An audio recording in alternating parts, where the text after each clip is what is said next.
Hai, selamat datang kembali ke Match Gamer. Hari itu saya ada buat video tentang 5 headphone budget terbaik pada tahun 2021. So kalau korang belum tengok video tu, klik dekat corner belah kanan sekarang.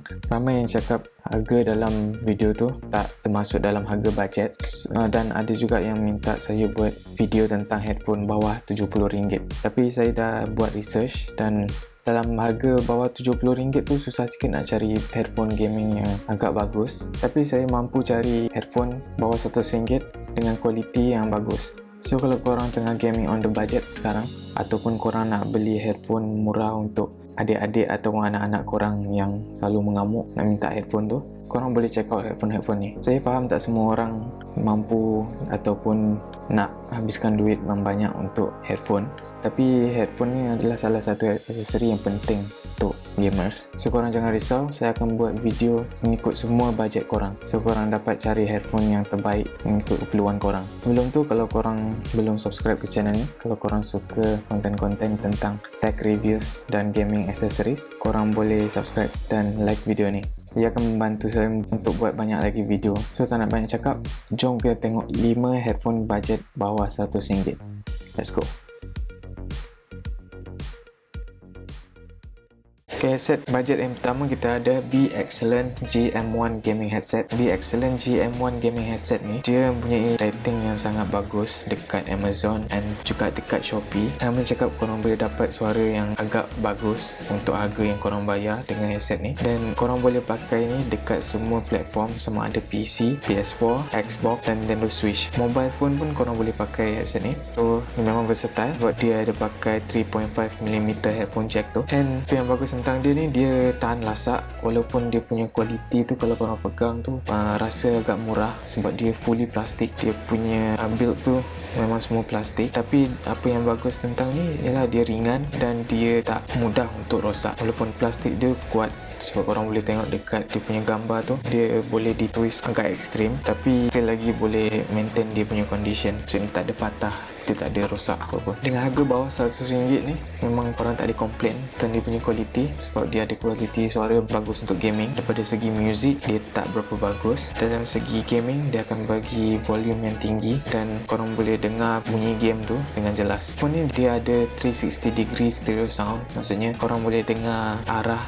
bunyi dalam game tu. Kalau tapak kaki musuh dari kanan pada kiri, bunyi-bunyi tembakan, bunyi letupan tu dari arah dia korang boleh detect tu, which is bagus untuk gaming of course. Dan dia ada memori foam pad yang lembut, memang selesa, dan dia punya berat tu cuma 244 gram, which is very ringan. So korang takkan rasa penat, walaupun korang takkan rasa dia punya beban tu. Dia juga ada anti noise mic yang mana korang boleh pakai untuk communication dalam game. Anti noise mic ni dia boleh cancel background sound, maksudnya dia akan just bagi suara korang je yang dapat lalu. And satu lagi dia punya kelebihan dia ada LED lighting tu, just untuk dia punya estetik je. Kalau korang suka headphone yang flashy, maksudnya yang banyak color, korang akan suka headphone ni.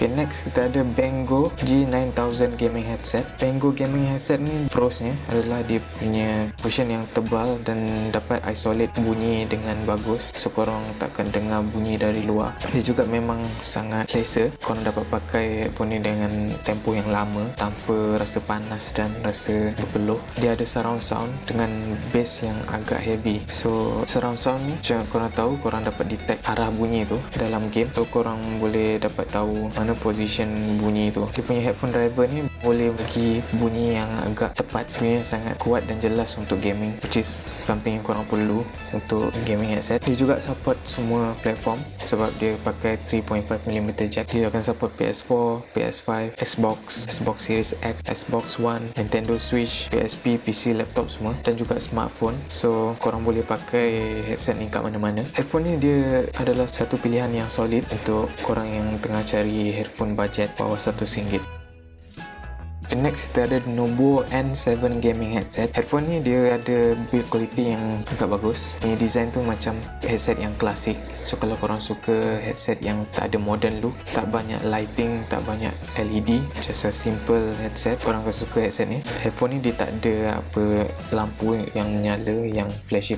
And first thing kalau korang tengok headset ni, korang akan perasan dia punya ear cup sangat besar, yang bermaksud dia tu over ear cup, so dia akan cover telinga korang full. Bagi saya personally, saya lagi prefer headphone yang macam ni dari on-ear headset, sebab on-ear tu dia akan duduk kat telinga korang dan lama-lama korang akan rasa sakit. So kalau on-ear ni, satu dia akan dapat seal telinga korang tanpa sentuh telinga tu sendiri, which is lebih selesa kalau bagi saya. Dia juga dibuat daripada plastik yang tak lasak dengan dia punya finish tu matte finish, so dia tak nampak sangat dia punya kualiti yang murah tu. Kalau shiny finish, korang akan dapat dia macam cheap plastik. Headphone ni juga berat dia cuma 360 gram, maknanya sangat ringan sebab dia diperbuat daripada full plastik, sebab tu dia punya berat tu ringan. Headset yang ringan dia akan membuatkan korang rasa lebih selesa. Kalau korang gaming untuk tempoh yang lama, korang tak akan rasa beban tu dekat kepala korang. Walaupun yang lain ni semua plastik, tapi top tu daripada besi. Headset ni yang bagus, korang tak perlu nak adjust dia manual, maksudnya dia akan adjust ikut kepala korang bila korang pakai. Daripada segi bunyi, dia perfect untuk gaming, khususnya untuk first person shooter punya game. Korang dapat dengar bunyi dengan baik sebab dia juga ada surround sound. Korang dapat dengar bunyi tu daripada jauh sebab dia memang sensitif, dia sangat kuat. Tapi daripada segi bunyi yang lain, dia tak berapa bagus, maksudnya untuk music ke untuk media consumption dia tak berapa bagus sebab dia tak ada reka untuk tu. Tapi korang akan dapat bunyi yang sangat jelas dan dia juga ada bass yang sangat kuat. Headphone ni bagi saya adalah bagus dengan harga dia yang murah. So kalau korang yang tengah cari headphone budget sekarang, korang boleh try survey headphone ni sebab saya rasa ni adalah pilihan yang bagus. Okay, next gaming headset kita ada Onikuma K9 gaming headset. Gaming headset ni dia ada, kalau korang yang suka RGB, dia ada 7 jenis color, RGB color, tapi yang malangnya korang tak boleh adjust dia punya color ni. So dia akan fix, dia color dia akan bertukar dengan slow. Berat dia cuma 350 gram, which is memang sangat ringan untuk korang pakai untuk tempoh yang lama. Untuk speaker dia pakai driver 50mm.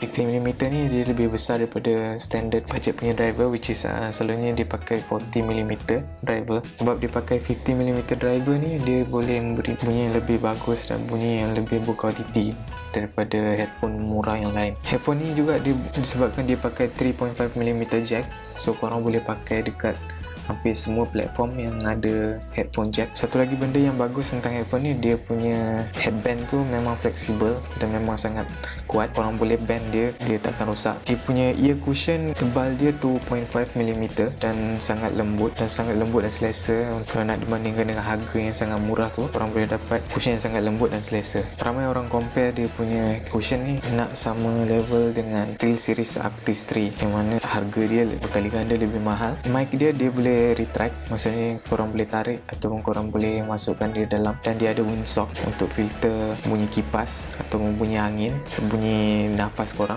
Bunyi dia untuk dia punya price range tu agak bagus, korang boleh dengar suara dan bunyi game dengan sangat jelas. Headphone ni walaupun dia agak murah, tapi korang boleh guna dia untuk music, tapi korang tak boleh expect dia punya kualiti tu setaraf dengan headphone yang specialized untuk music. Tapi korang boleh pakai ni untuk music. Walaupun dia salah satu headphone yang murah, tapi mikrofon dia tu sangat bagus. Dia dapat bagi suara communication dengan jelas. Headphone ni dia tak ada virtual 7.1 surround sound, dia just ada stereo sound je, 2 audio channel, itu left dan right. Tapi untuk harga yang macam ni, korang tak boleh complain sebab dia punya quality dan dia punya cushion quality tu memang bagus kalau nak dibandingkan dengan harga. So kalau korang nak cari headset yang murah dengan bunyi yang bagus, mic yang mantap dan juga overall quality yang bagus, korang boleh try beli headphone ni. Ok, mikrofon yang terakhir kita ada Blackstone G800. Blackstone G800 ni dia punya berat sebanyak 269 gram je, memang ringan. Itu akan membuatkan korang rasa selesa untuk pakai headphone ni untuk masa yang lama. Dia punya ear cup berciri over-ear design dan dibuat daripada fabrik nylon breathable, dan ear muff-nya bersaiz 58mm. Headset ni menggunakan 50mm neodymium driver. Dia punya headband dibuat daripada stainless steel dan juga mempunyai mikrofon sepanjang 190mm. Headphone ni datang dengan kabel sepanjang 1.2 meter dan dia juga datang sekali dengan extra wide splitter audio cable sepanjang 1 meter untuk PC. Untuk connection, ia menggunakan 3.5mm headphone jack. Dari segi performance, earphone ni memang sangat bagus. Dia mampu menghasilkan bunyi yang sangat kuat dan jelas, dan ia juga mampu memberikan bass yang agak mantap. Untuk harga yang korang bayar dengan headphone ni, kualiti suara dia memang terbaik dan juga dia mempunyai mikrofon yang sangat jelas dan mampu memberikan suara komunikasi yang berkualiti tinggi. Terima kasih kepada korang yang dah tengok video ni. So kalau korang suka konten-konten tentang gaming ataupun tech review dan recommendation, korang boleh subscribe ke channel ni. Terima kasih sekali lagi sebab dah stay sampai the end. So jumpa lagi. Bye.